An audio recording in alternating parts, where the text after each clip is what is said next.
Despite the fact that Squid Game was only recently released on Netflix, we're already looking forward to Season 2 of the Korean thriller. Squid Game is one of Netflix's most popular original series in recent recollection. The story of a deadly tournament in which 456 people participate in a series of life-or-death circumstances for a chance to win $456 billion and $39 million. Children's Game's allegory is both painful and compelling to watch, and Netflix may order another season of Korean dramas if it does well.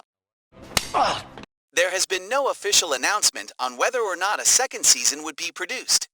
It's a real possibility considering Netflix's expanding presence and investment in Korea, especially given the anticipated reoccurring storyline setups hinted at in Season 1.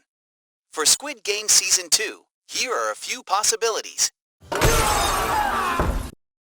In Episode 7, International Edition, in the episode VI Peace, we discovered that the game we've been watching isn't the only one of its kind. One of the men who has come to watch the tournament says that this year's game in Korea is the best, implying that the games are being organized all over the world. The first and most straightforward indicator is that Guy Hun's adventure isn't over yet.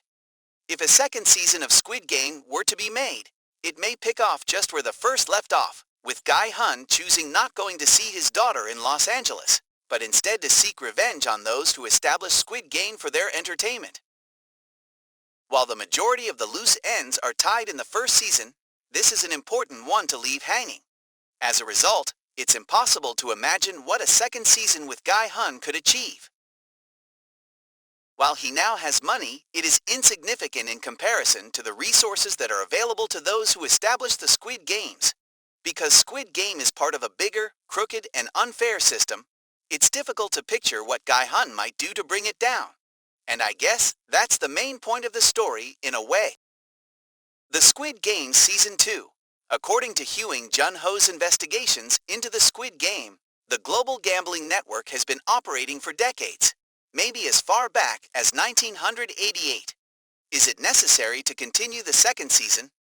It may be fun to witness a Squid Game narrative set in the past rather than in another country. What could Squid Game's fundamental objective have looked like at a different time in history if it was a critique of the system we all live in?